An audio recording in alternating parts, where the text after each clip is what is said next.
من الشیطان الرجیم بسم اللہ الرحمن الرحیم الحمد للہ الذی هدانا لهذا وما كنا لنهتدي لولا أن هدانا الله لقد جاءت رسل ربنا بالحق ثم الصلاة والسلام وتحية والإكرام على النبي الأمي المكي القرشي البتهي الابتهام مولانا ومولى الثقلين جد الحسن والحسين أبي القاسم محمد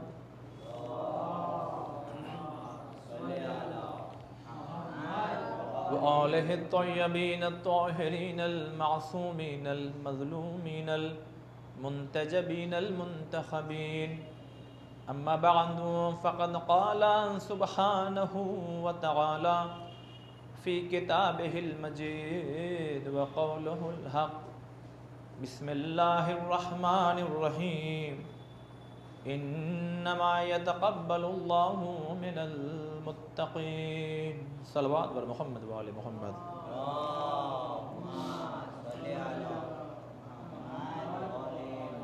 الحمدللہ خدا کا شکر ہے، خدا کی توفیق شامل حال ہے کہ جس نے ہم لوگوں کو پھر سے ذکر اہل بیت علیہ السلام میں آنے کی توفیق عنایت فرمائی۔ عزیزان محترم، مسلسل جن چیزوں کو ہم آپ کی خدمت میں پیش کر رہے ہیں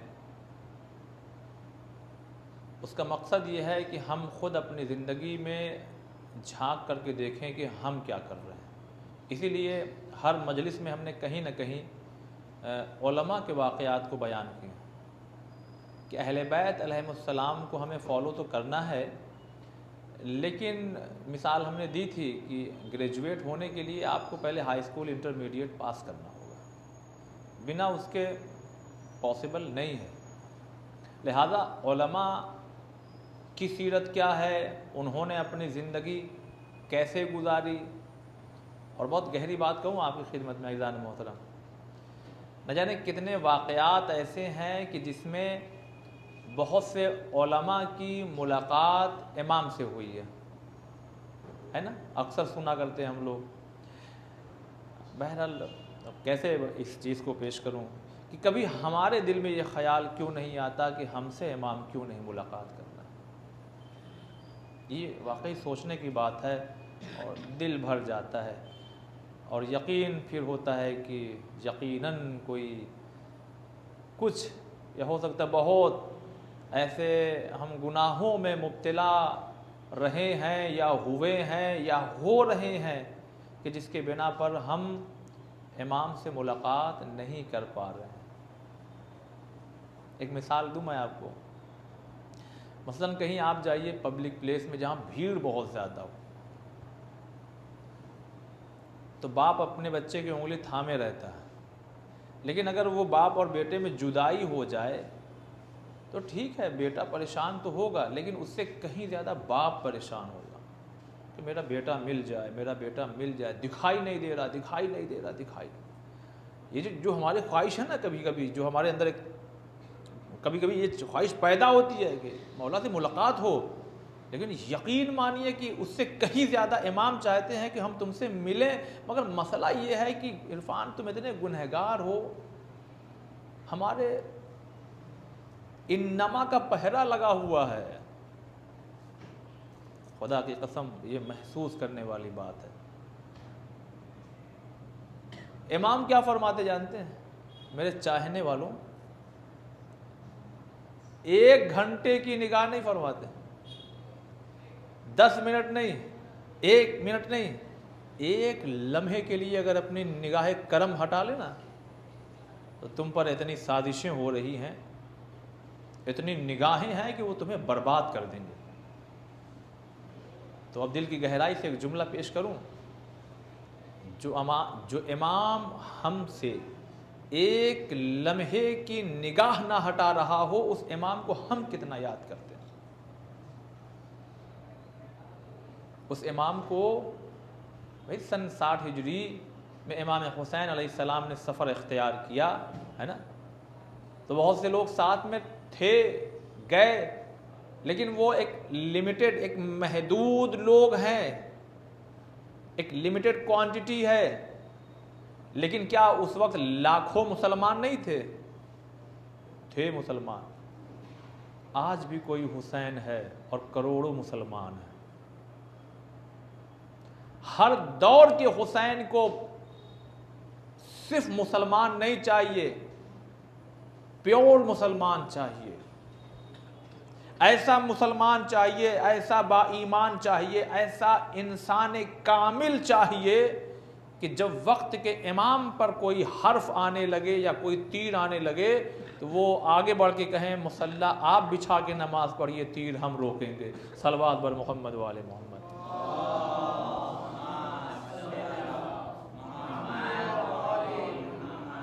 یہ اتنا آسان نہیں ہے عزیزان محترم، یہ اتنا آسان نہیں ہے. اب جو ذہن میں بات آ رہی ہے اس موضوع کو اگر چھیڑوں گا تو بات کہیں اور چلی جائے گی، ہو سکتا ہے کل پرسوں پیش کر دوں. مسلسل ایک شخصیت کا ذکر ہوا اس میں، وہ آیت اللہ حسین بروجردی رحمۃ اللہ علیہ.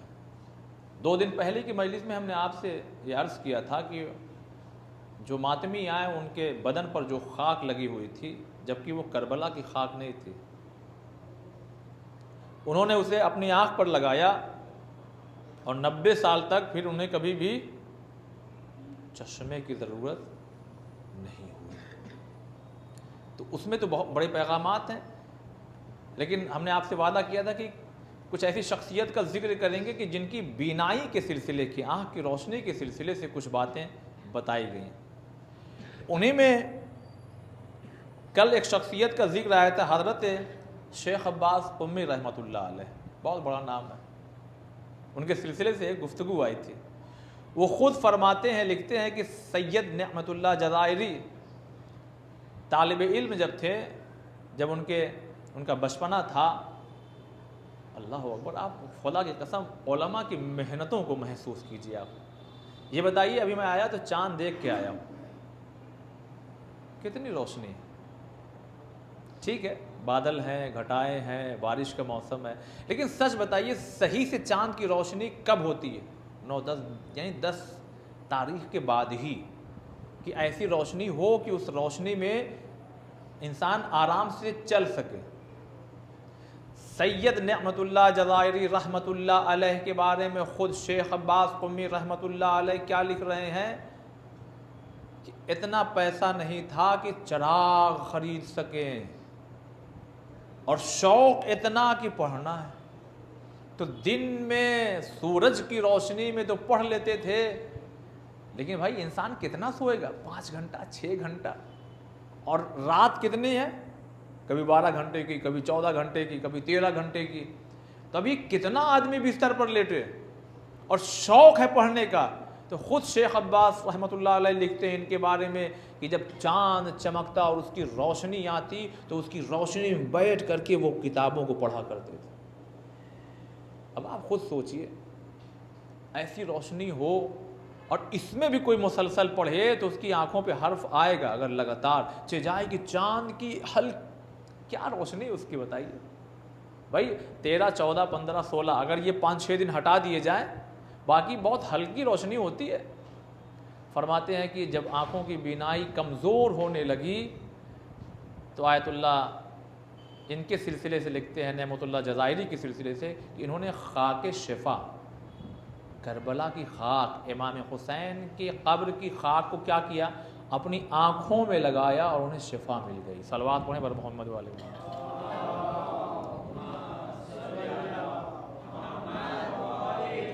دیکھیں امام سے جو چیز منسوب ہو جائے، اور پھر شیخ عباس قمی رحمۃ اللہ علیہ، توجہ چاہتا ہوں یہاں تک آپ کو لے کے آنا تھا، اور پھر شیخ عباس قمی رحمۃ اللہ علیہ خود اپنے بارے میں کیا لکھتے ہیں؟ فرماتے ہیں کہ جب مسلسل لکھنے اور پڑھنے کی بنا پر میری آنکھوں کی روشنی کمزور ہونے لگی تو میں نے بھی آئمہ علیہم السلام کی قبروں کی خاک کو، یہ فقط خالی امام حسین نہیں، آئمہ علیہم السلام کی قبروں کی خاک کو اپنی آنکھوں پر ملا، اور اس سے بڑھ کے ایک جملہ کیا کہا جانتے ہیں؟ کتاب ہے اس میں حدیثیں ہیں نا، قال امام جعفر قال امام باقر ہے نا، کہا ان حدیثوں کو ہم نے آنکھوں سے لگایا، میری آنکھوں کی بینائی ٹھیک ہو گئی۔ صلوات بر محمد و آل محمد۔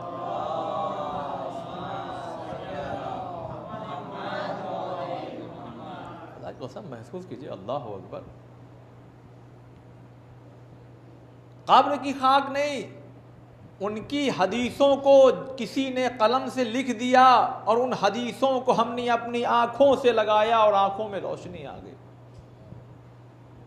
ہمارے اور آپ کے چوتھے امام علی ابن الحسین علیہ السلام،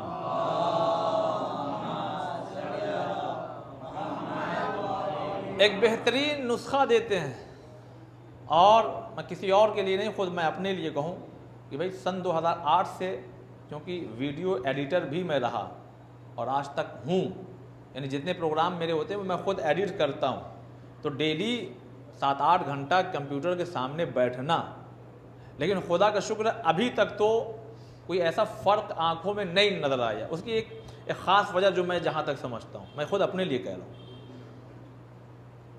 ورنہ مسلسل اتنا دیکھنا، پھر موبائل بھی دیکھتے رہنا، پھر یہ بھی پڑھائی بھی کرتے رہنا، کچھ فرق آنا چاہیے تھا۔ لیکن ایک حدیث نے مجھے بہت سہارا دیا، وہ حدیث میں آپ کی خدمت میں پیش کرنا چاہتا ہوں۔ چوتھے امام فرماتے ہیں کہ جب آپ کھانا کھا لیجئے، ہے نا، تو کھانا کھانے کے بعد آپ ہاتھ تو دھل نہیں ہے، اور ہاتھ دھلنے کے سلسلے سے معصوم جانتے کیا فرماتے ہیں؟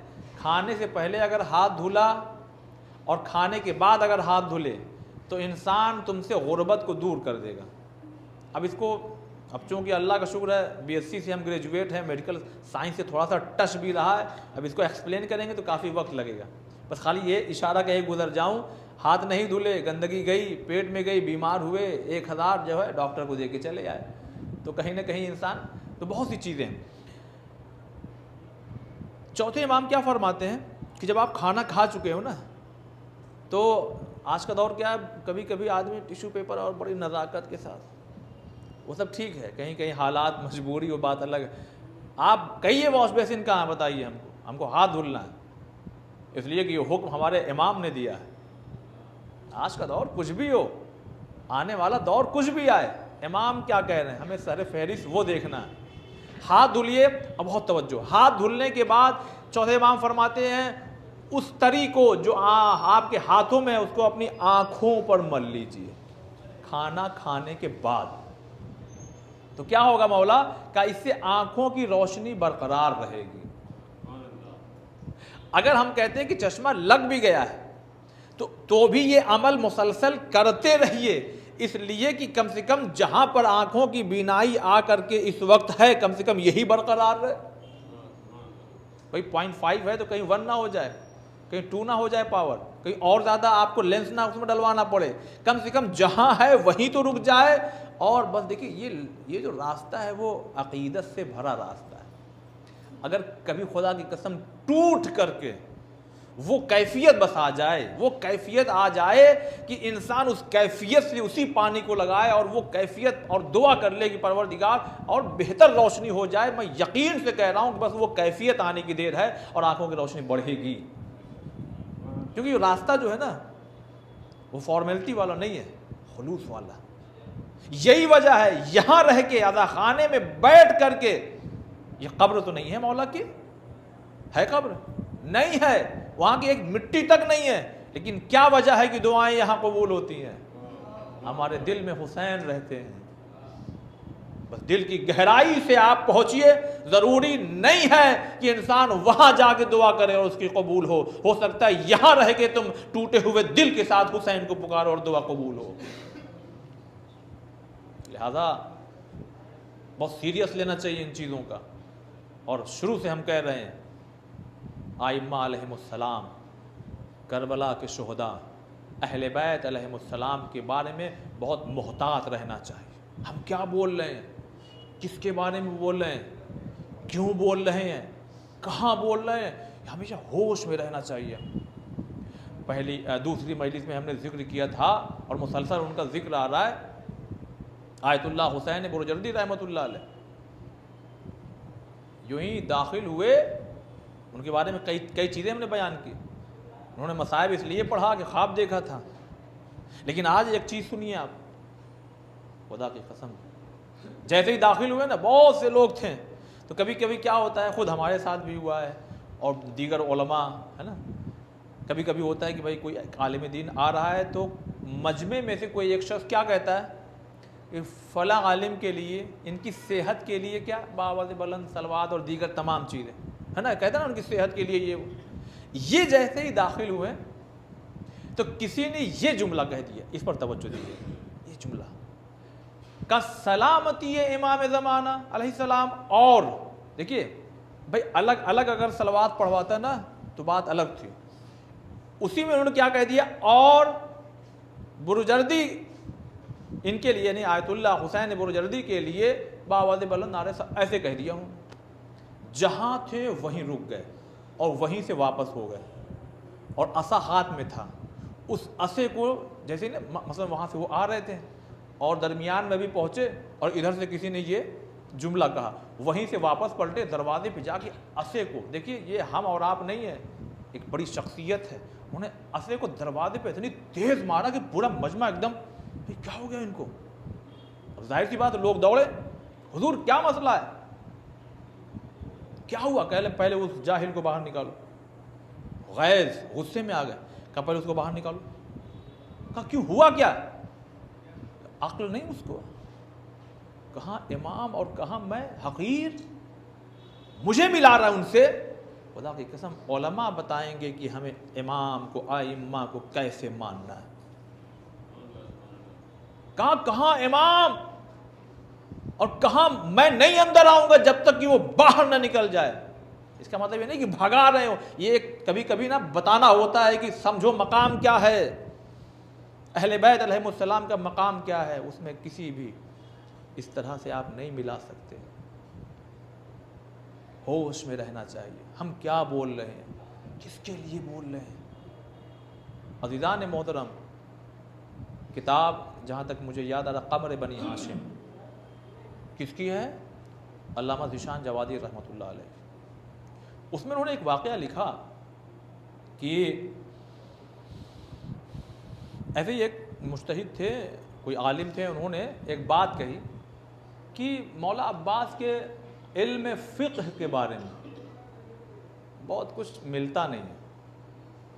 میں بہت سنبھل کے کہہ رہا ہوں کیونکہ یہ شخصیت بڑی عظیم شخصیت ہے. مولا عباس بہت عظیم شخصیت. ان کے لیے بس یہ جملہ عرض کروں میں، علامہ امینی رحمۃ اللہ علیہ، بڑا نام، ان کی کتاب کا نام الغدیر. کیا تحفہ پیش کیا انہوں نے. ہندوستان میں آئے تھے 4 مہینے کے لیے لکھنؤ، جب واپس پہنچے لوگوں نے کہا کیسا موسم ہندوستان کا؟ کہا مجھے کیا معلوم ہے، اب میں جاؤں واپس بامبے، بھائی سورت کا موسم کیسے تھا؟ کہا 3 دن تو ٹھیک تھا، 2 دن بڑی گرمی لگی، پھر اس کے بعد موسم صحیح ہوا، صبح میں ایسا تھا، شام میں ایسا، سب بتا دوں گا نا.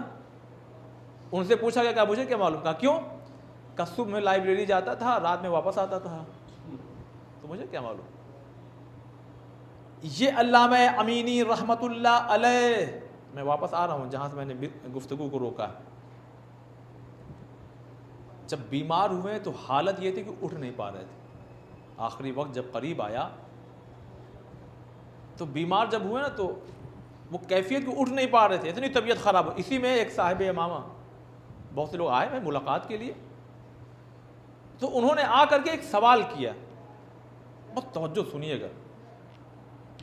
سوال یہ کیا کہ حضور ایک سوال کریں اگر آپ کی اجازت؟ کہاں پوچھو. کہا کہ اگر کوئی حضرت عباس علیہ السلام کو نہ مانے تو کیا فرق پڑے گا؟ دیکھیں کیا سوال، دیکھیے کیسا، اور کوئی عام آدمی نہیں کر رہا ہے. کوئی حضرت عباس علیہ السلام پر ایمان نہ رکھے، نہ مانے اگر، تو کیا فرق پڑے گا؟ لکھا ہوا ہے، واقعی پڑھتے پڑھتے کبھی کبھی روئے کھڑے ہو جاتے ہیں. اٹھ نہیں پا رہے تھے، اٹھ کے بیٹھ گئے اور چہرے کا رنگ بدل گیا. کیوں؟ کوئی معمولی آدمی نہیں پوچھ رہا تھا، صاحب امامہ ایک عالم دین پوچھ رہے تھے. انہوں نے کہا دوبارہ سوال کرو. کہا اگر کوئی حضرت عباس کو نہ مانے، ایمان نہ رکھے تو کیا فرق پڑے گا؟ اب جملہ سنیے، وہی جو کتاب میں تحریر ہے، منوان کوشش کروں گا ویسے ہی آپ کو پیش کر دوں.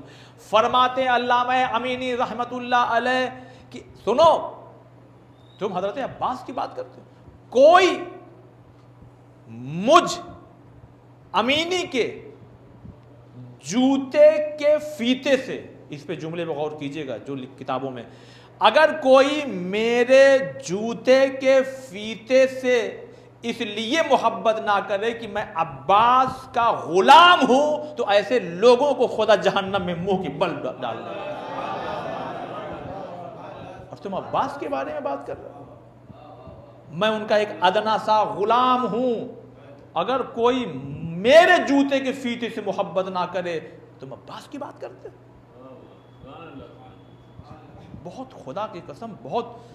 تو غالباً شاید نجف میں انہوں نے یہ بات کہہ دی تھی کہ بہت علم ان کے فقہ کے بارے میں نہیں ملتا. سچ کہوں میں بھی یہاں بیٹھ کر کے جو انہوں نے کہا صحیح کہا. تھوڑا سا حوصلے سنیے گا. اور اگر اس کو میں ذرا جوش میں پڑھوں اور تو بڑے اس میں نعرے بھی لگتے ہیں، لیکن میں چونکہ ذرا سا سمجھنے سمجھانے والے لہجے میں پیش کر رہا ہوں، خاص کر چھوٹے چھوٹے بچوں کو بھی فوکس کر رہا ہوں. انہوں نے جو کچھ کہا نا اس عالم دین نے کہ علم فقہ کے بارے میں نے ان کے علمی کرامات بہت نہیں ملتے، صحیح کہا انہوں نے. اور یہیں سے ایک جملہ نظر کرنا چاہتا ہوں، اپنے دلوں میں محسوس کیجئے گا. یہ بھی حضرت عباس کی وفا ہے. پوچھئے کیسے؟ یہ بھی حضرت عباس کی وفا ہے کہ عباس نے کبھی نہیں چاہا کہ فاطمہ کے بیٹے حسن اور حسین کے ہوتے ہوئے کوئی عباس کو عالم کہہ کے پکارے. یہ بھی حضرت عباس وفاداری صرف کربلا میں نہیں ہے، پوری زندگی عباس کی وفا میں گزر گئی. اور اللہ اکبر، خانہ وہ خطبہ تو نہیں سنا رہا ہوں، ایک جملہ بس کہہ کے گزر جاؤں. حضرت عباس دیکھیں گفتگو کہاں پہنچ گئی. خانہ کعبہ کی چھت پہ کھڑے ہو کے کہتے ہیں بسم اللہ الرحمن الرحیم الحمدللہ الذی شرف ھذا بقدوم ابی. کیا فرما رہے ہیں؟ تمام تعریفیں اس اللہ کے، اشارہ بھی سمجھیے گا، تمام تعریفیں اس اللہ کے لیے ہے جس نے اس خانہ کعبہ کی چھت پہ ہے نا، جس نے اس کعبے کو شرف بخشا اس سید کے بابا کی وجہ سے. وجدانی کیفیت تاری ہو رہی نا. آگے بڑھ کے بتاؤں، سوال کریے مولا یا حضرت عباس یہ کیوں نہیں کہتے کہ میرے بابا کی وجہ سے؟ علی آپ کے بھی بابا ہیں، توجہ، علی آپ کے بھی بابا ہیں. گویا حضرت عباس اس جملے سے یہ بتانا چاہ رہے ہیں جہاں حسین جیسا سید ہو وہاں اپنا اور تمہارا نہیں کیا جاتا. یہ وفا ہے حضرت عباس کی. کبھی نہیں کہا کہ مجھ سے میرے پاس آؤ، جو بھی آیا سید کے پاس جاؤ، آقا کے پاس جاؤ، مولا کے پاس جاؤ وہاں جاؤ. یہ بھی حضرت عباس کی وفا. اور فرماتے ہیں ایھا الکفرۃ الفجرہ، میں خطبہ نہیں سنا رہا ہوں، بس یہ دو جملے کا ایک کافروں اور فاجروں. ایک جملہ نظر کروں، مولا حسین بیٹھے ہیں، کوئی عالم دین نہیں بیٹھا ہے کہ جب مجلس پڑھ لیں گے عرفان تب جا کے سمجھائیں گے. کیسی بات کر رہے ہو، سارے حاجی ہیں.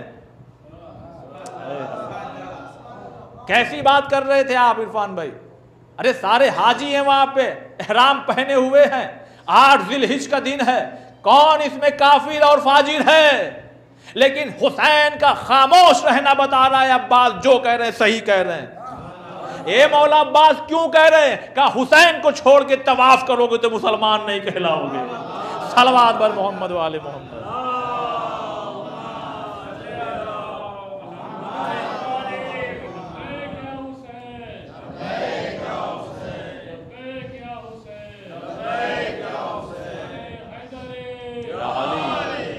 عزیزان محترم، یہیں سے ایک اور جواب اپنے بھائیوں کی خدمت میں تاکہ آگے تک پہنچائیں یہ بات. کبھی کبھی غیروں کو چھوڑیے، اپنے سوال کرتے ہیں. یہ ہمارے علماء کو کیا ہو گیا؟ جتنی کتابیں دیکھیے جناب زینب کے بارے میں، کیا کلثوم علی کی بیٹی نہیں ہے؟ سوال ہے کہ نہیں؟ اگر نہیں ہے تو آپ ابھی ذہن میں پیدا ہوا، جتنے خطیب آ رہے ہیں زینب زینب زینب، ارے تو کیا کلثوم علی کی بیٹی نہیں ہے؟ ہیں، لیکن بات سمجھو، یہ پہلے بات سمجھیے آپ، سن 11 ہجری تک کوئی ایک خطبہ امیر المومنین کا دکھائیے، خاموش۔ سن 11 ہجری سے لے کے 40 ہجری تک جو بھی کلام ہے وہ مولا کا ہے، امام حسن کا نہیں ملے گا۔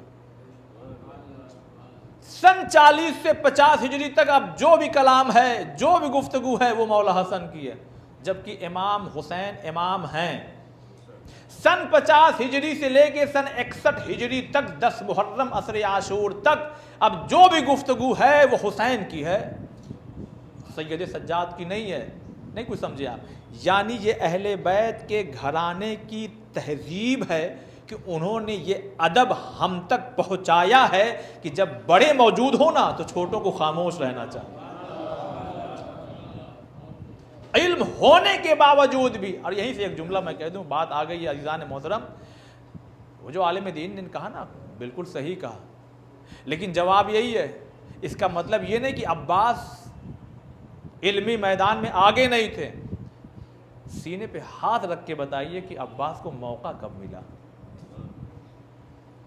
40 ہجری تک مولا ہیں، 26 ہجری میں ولادت ہوئی ہے مولا کی، حضرت عباس علیہ السلام کی۔ جب ولادت ہوئی تو ایک طرف امام اول علی، دوسری طرف امام حسن، تیسری طرف امام حسین، اور ادھر ام البنین کہہ رہے ہیں عباس تم غلام ہو، یہ آقا ہیں۔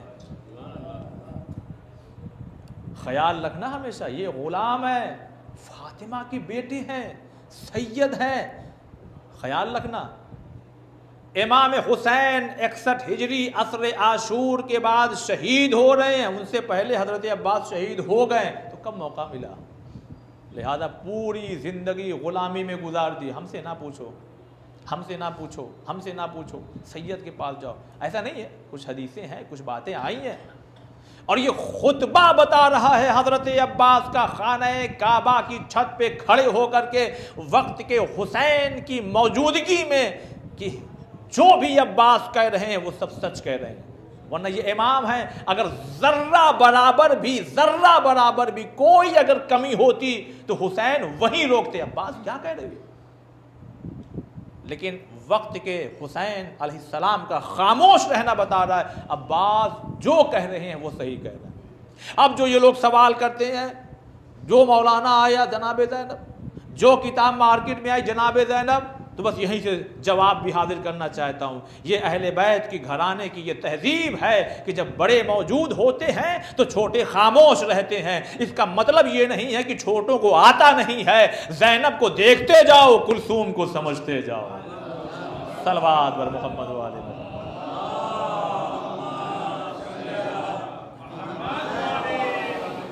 اس کا مطلب یہ نہیں کہ اس گھر کا فرد، یہ ادب ہے، یہ تہذیب ہے جو روک رہا۔ اور خدا کی قسم میں کس موڈ سے نہیں پڑھ رہا ہوں، اس کو کہیں جوڑیے گا نہیں، واللہ میں ممبر سے کہہ رہا ہوں، جو چیزیں مارکیٹ میں چل رہی ہیں میں اس سے میں بہت دور رہنا چاہ رہا ہوں۔ اس لیے کہ میں چاہ رہا ہوں کہ اپنے نوجوانوں کے درمیان، بزرگوں سے نہیں، نوجوانوں کے درمیان کام کروں، ان چیزوں کو بھی وہاں تک پہنچاؤں۔ میں نے قسم کھائی ہے، گواہ رہیے گا۔ جناب مسلم بھائی یہ بتائیے، ڈاکٹر عاقب صاحب یہاں ہے نہیں، ورنہ مثال دینے میں اور لطف آتا۔ اسٹریچر پر اگر کوئی بندہ ہے، آپریشن ہونے والا ہے، بہت توجہ سنیے گا، اسٹریچر پر، اور فون آ جائے بھائی جو ڈاکٹر آپریشن کرنے آ رہا، بھائی میں نہیں آ پاؤں گا، ارے تو پھر گھبراتے کیوں ہو؟ جسے بھیجوں گا اپنے جیسا بھیجوں گا، جسے بھیجوں گا اپنے جیسا بھیجوں گا۔ خدا کی قسم یہ اہل بیت کے گھرانے کے لوگ ہیں۔ اگر مسلم ابن عقیل خاموش ہیں تو اس کا مطلب یہ نہیں کہ ان کو کچھ آتا نہیں، یا بہت زیادہ پڑھے لکھے نہیں ہیں، امام حسین کا کوفے والوں کی طرف یہ کہہ کے بھیجنا کہ جسے بھیج رہا ہوں اپنے جیسا بھیج رہا ہوں۔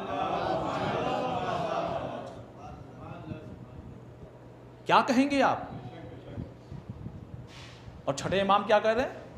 السلام علیکہ ایھا العبد الصالح۔ ارے مولا یہ تو عباس علیہ السلام کے لیے ہے۔ سمجھو تو صحیح، یہ عباس کا مقام، یہ مسلم کا مقام۔ جو زیارت نامہ عباس کے لیے ہے وہی حضرت مسلم ابن عقیل۔ کوفے والوں تم مجھے بلا رہے ہو نا، لیکن میں کسی کو بھیجوں گا جو میرے جیسا، یعنی امام تو نہیں ہے لیکن بڑی صفتیں ہیں ان کے اندر، اس لیے کہ ایک قدم اب جو بھی اٹھے گا وہ حسین کی طرف منسوب کیا جائے گا، اس لیے کہ امام حسین نے بھیجا ہے۔ اچھا ہو یا اچھا نہیں ہو، یہ ہو ہی نہیں سکتا، لیکن اب جو بھی ہوگا وہ امام حسین کی طرف منسوب کیا جائے گا۔ آپ نے کس کو بھیج دیا؟ اسی لیے کہہ کے گزر جاؤں، اسی لیے جناب ہانی نے کہا مسلم جی آ رہا عبید اللہ ابن زیاد مجھ سے ملاقات کے لیے، پردے کے پیچھے چھپ کے کھڑے رہنا، میں کہوں گا اشارہ دوں گا آ جانا۔ اب جب وہ آیا ملاقات کے لیے، پانی پانی پانی شعر پڑھ رہے ہیں، ارے پانی لے آؤ، اگر پانی سے میری جان بھی چلی جائے اس کی وجہ سے گھبرانے کی ضرورت نہیں ہے۔ یہ وہ غلام جو تھا وہ سمجھ گیا، بڑا شاطر تھا، اس نے ہاتھ پکڑا عبید اللہ کا اور نکل گیا، کا خطرہ تھا کچھ۔ اب جب آئے پردے کے باہر، کہا کیوں نہیں آئے آپ؟ اس کی بہت سی وجوہات ہیں، ایک وجہ کیا ہے؟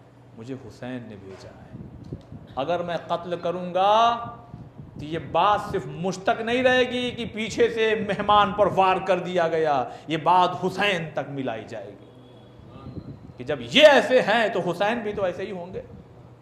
اب یہیں پہ اپنے لیے اور آپ کے لیے ایک جملہ کہنا چاہتا ہوں، ہم بھی اسی حسین کے ماننے والے ہیں، ہم بھی اسی حضرت عباس کے ماننے والے ہیں، ہم بھی اسی مسلم ابن عقیل کو ماننے والے ہیں۔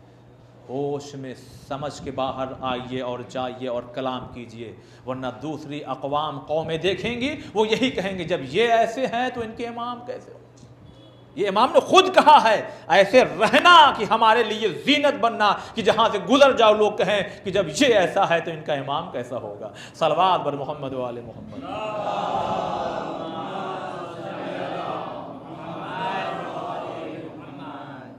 تو انہوں نے کہہ تو دیا کہ بہت کچھ نہیں ملتا، کوئی نارمل آدمی ایسے ہی کوئی اچھا بچہ جوان کہہ دے تو مشیت الہی میں کوئی فرق نہیں آئے گا، لیکن کوئی پڑھا لکھا آدمی ایسا کرے۔ لہذا خواب میں خود مولا تشریف لائیں، آپ نے کس سے علم حاصل کیا؟ اچھا بتائیے۔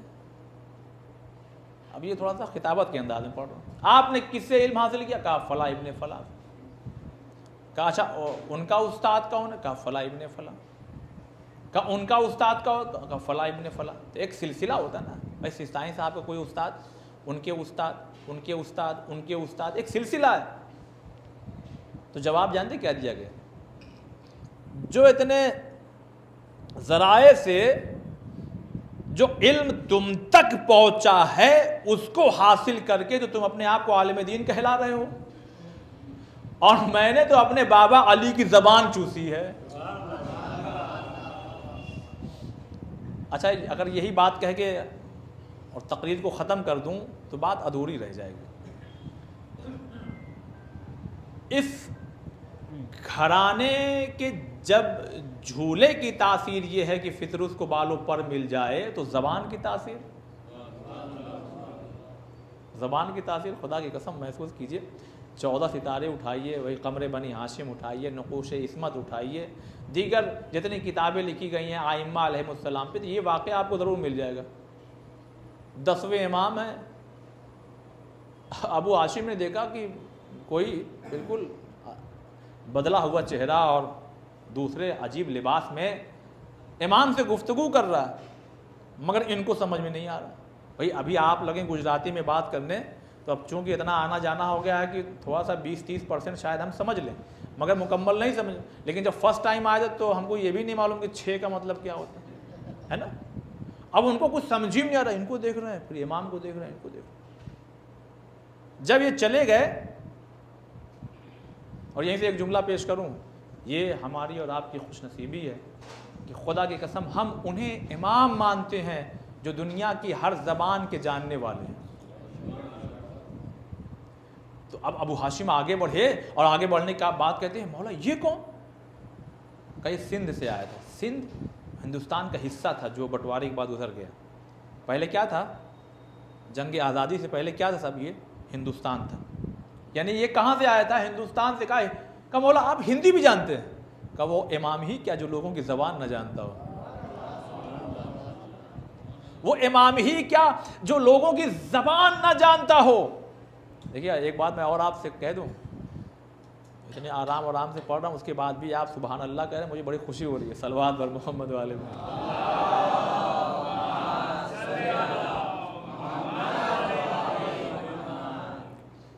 وہ امام ہی کیا جو لوگوں کی زبان نہ جانتا ہو۔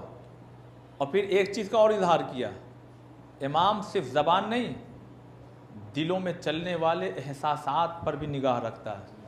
ابو ہاشم جی مولا کچھ علم زبان، ہاں کیوں نہیں، مل جائے گا، ذرا وہ سنگریزہ لاؤ، واپس وہیں آنا ہے ہم نے اپنے بابا علی کی زبان، ذرا وہ سنگریزہ چھوٹا سا پتھر کنکر اٹھائیے۔ اب دو چیزیں یہاں پیش کی جاتی، یا تو اس کو اپنے دہن میں رکھا، یا صرف اس میں اپنا لعاب لگا دیا، اپنا لعاب دہن لگا دیا، اور لعاب دہن لگانے کے بعد کہا کہ ذرا ابو ہاشم اپنی زبان پہ رکھو، یہ نہیں کہا اپنی زبان ذرا میرے دہن میں رکھو، توجہ، کہا اس کنکر میں، اس پتھر پر جو میرا لعاب دہن لگا، اس کو کتنا ذرا سا ہوگا نا، ذرا اس کو اپنی زبان پہ رکھو۔ تو تاریخ یہ کہتی ہے کہ جیسے ہی ابو ہاشم جعفری نے اس پتھر پر لگے ہوئے امام کے لعاب کو اپنے دہن پر رکھا، 73 زبانوں کا مالک ہو گیا۔ اے مولا، آج تو 1000 زبانوں سے کہیں زیادہ زبانیں بولی جاتی ہیں، یہ مطلب کچھ کیا ہے لعاب آپ نے تھوڑا اور، یعنی ایک بات پیش کر رہا ہوں، یہ 73 زبان آج کے دور میں کوئی کھڑا ہو کے کہہ سکتا ہے نا مولا آج اتنی زبانیں بولی جاتی ہیں، 1000 2000 نہ جانے کتنی زبانیں، یہ کیوں؟ جواب جانتے کیا آئے گا؟ جواب یہ آئے گا کہ اس وقت اتنی ہی زبانیں بولی جاتی تھی۔ چھوٹے سے بچے کو روٹی نہیں کھلائی جاتی، شیر پلایا جاتا ہے۔ صلوات بر محمد والے محمد۔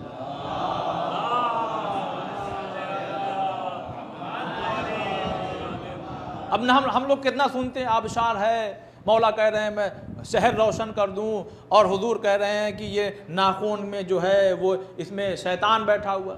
اب وہ اگر کہیں بیکٹیریا ہے اس میں اور یہ وائرس ہوتا ہے اور فلاں ہوتا ہے، تو اس وقت لوگ کہتے ہیں یہ کیا کہہ رہے ہیں۔ امام اول اگر کہیں کہ اس طرح سے الیکٹریسٹی جو ہے وہ پیدا کی جا سکتی ہے اور یہ ہو جائے گا اور وہ ہو جائے گا، تو بھائی جب وہ چیز مہیا نہیں ہے، امام کا یہ بھی ایک درد ہے کہ لوگوں کو پوچھنا جو چاہیے تھا وہ پوچھا نہیں، پوچھا بال کتنے ہیں، نر اور مادہ کون ہے، کون سے جانور انڈا دیتے ہیں، کون سے بچہ دیتے ہیں، بتائیے آج ہم گھر جا کے کیا کھائیں گے۔ صلوات بر محمد والے۔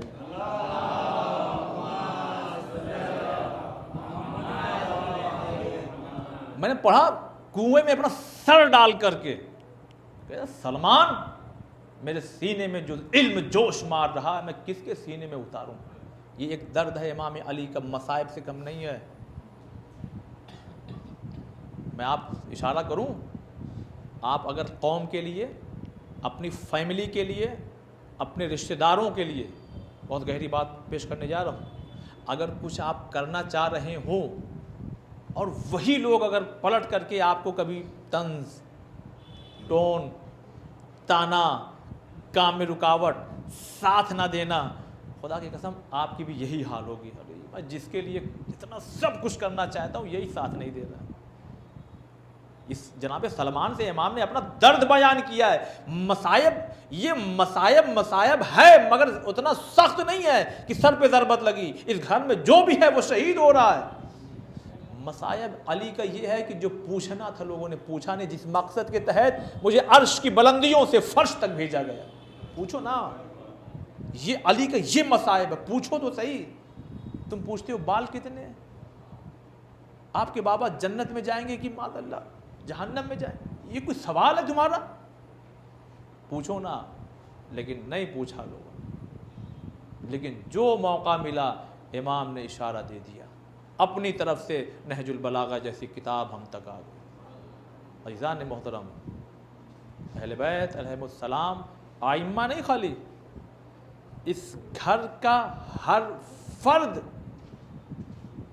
اس گھر کا ہر فرد اپنی جگہ آئیڈیل ہے ہمارے لیے. نہیں، میں بہت دور نہیں لے جاؤں گا آپ کو، ایک دم قریب. آپ کیا سمجھتے ہیں؟ اختلاف ہے تاریخ میں اس کو چھوڑ کر کے. بھائی مدینے میں اگر ایک بچی امام چھوڑ رہے ہیں، میرے پاس صرف 6 منٹ بچا ہوا، ہو سکتا ہے یہی مصائب سمجھ کے آپ آنکھ نم ہو جائے.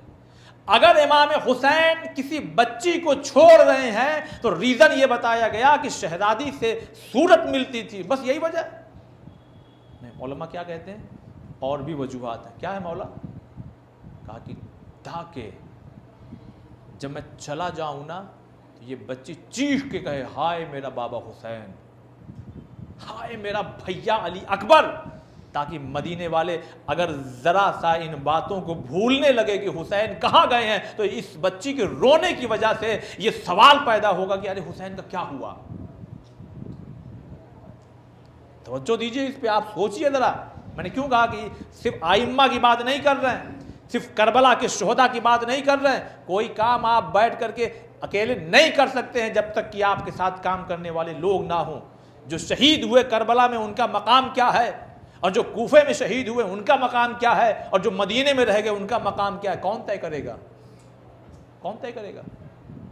یہ جو کربلا میں بیٹیاں گئی ہیں امام حسین کی، ان کا مقام بلند ہے، یا جو مدینے میں رہے گی ان کا مقام بلند ہے؟ یہ ہمارا فیصلہ نہیں ہو سکتا.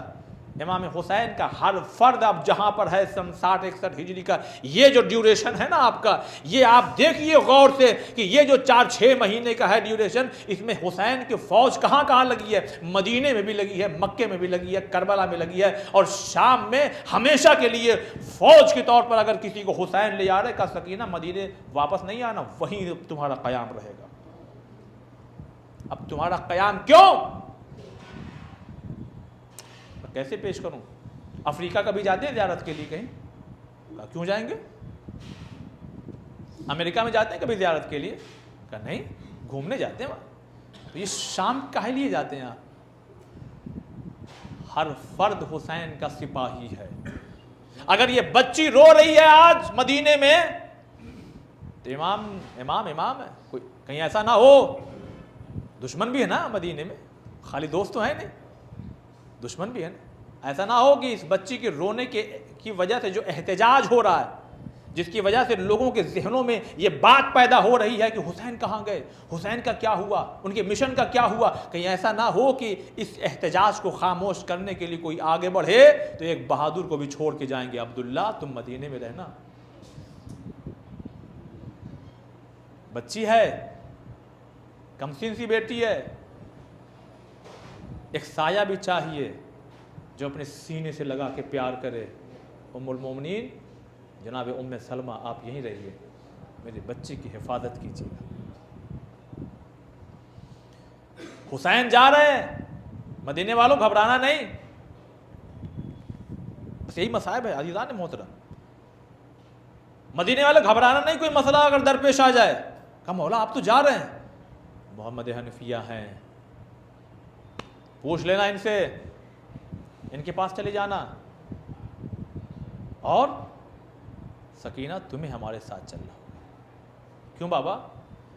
کہا بیٹا جب میں شہید ہو جاؤں گا تو یہ ظالم جو ہے نا، یہ میری بیویوں کو، میرے بیٹوں کو، اور جو بڑے ہیں نا ان کو تازیانے سے اذیت دیں گے، کہیں گے خاموش. تو بڑوں میں یہ ہے، فطرت ہے کہ اگر ان کو اذیت دی جائے تو وہ خاموش ہو جاتے ہیں. اگر خاموش ہو جائیں اور نہ گریہ کریں تو پھر کربلا سے کوفہ اور شام تک کے راستوں میں لوگوں کو معلوم کیسے ہو کہ یہ کون لوگ جا رہے ہیں. لہٰذا حسین اپنے ساتھ ایک ایسے سپاہی کو لے کے جا رہے ہیں جس کا نام سکینہ یا رقیہ بنت الحسین لکھا گیا ہے کہ بچوں کی یہ خاصیت ہوتی، فطرت ہوتی ہے کہ بچوں کو اگر ڈانٹا جائے گا تو اور تڑپ کے رونے لگتے ہیں، جتنا اگر مار دیے تو اور تڑپ کے چاہے آپ اس لیے کہیے کہ چپ ہو جاؤ ورنہ اور مار دوں گا، خدا کی قسم اگر وہ چیخ کے نہیں روئیں گے تو سسکیوں میں روئیں گے، وہ سسکیوں میں روئیں گے۔ اللہ اللہ کیسے میں سمجھاؤں، یہ سکینہ کی سسکیاں نہیں ہیں، یہ سکینہ سپاہی ہیں حسین کی۔ ارے کربلا کے 72 سپاہی جو کربلا میں 10 گھنٹے میں شہید ہو گئے، مگر کربلا کی ایک حسین کی سپاہی جو کربلا سے کوفہ اور شام تک حسین کے مشن کو اپنی سسکیوں سے پہنچا رہی ہے کہ سارے لوگ سکینہ کو دیکھ رہے ہیں، یہ کون بچی ہے رو رہی ہے، یہ کون بچی ہے رخسار پہ تماچوں کے نشان ہے، یہ کون بچی ہے جن کے کانوں سے لہو بہ رہا ہے، یہ کون بچی ہے جو بابا بابا کہہ کے رو رہی ہے، یہ کون بچی ہے جن کو پشت ناکہ پر سوار کر کے باندھ دیا گیا، یہ کون بچی راتوں میں قید خانے میں چیخ کے رو رہی ہے۔ یہ حسین کے اس سپاہی، یا خدا کی قسم میں کیسے بتاؤں، یہ مصائب بھی ہے لیکن سمجھیے ان کو، یہ حسین کی وہ سپاہی ہے کہ اگر مدینہ قافلہ واپس جا رہا ہے تو حسین نے کہا سکینہ میرے مشن کو اگر مضبوطی دینا ہے تو بیٹا ایک اور قربانی کا زندان میں سو جانا، بابا اندھیرے میں ڈر لگتا ہے، کا سکینہ قربانی دینا پڑے گی، اسی لیے محمل کا پردہ ہٹا کر کے ایک بی بی نے جاتے جاتے یہ کہہ دیا، اے شام کی عورتوں، ارے تم بھی اولاد والی ہو نا، ارے میری ایک 4 سالہ بچی زندان میں سو رہی ہے، اگر کاموں سے فراغت ملے اور موقع ملے ایک شمع جا کے زندان میں روشن الا لعنت اللہ علی القوم الظالمین، انا للہ و انا الیہ راجعون۔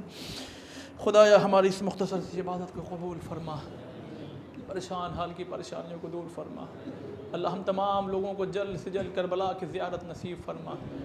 خدایا جو بے روزگار انہیں روزی سے لگا دے، جو روزی روزگار سے لگے ان کی روزی میں برکت عنایت فرما۔ اللہ امام حجت علیہ السلام کے ظہور میں تعجیل فرما، اور ہم تمام لوگوں کو ان کے ناصر مددگار میں شمار فرما۔ ماتم حسین۔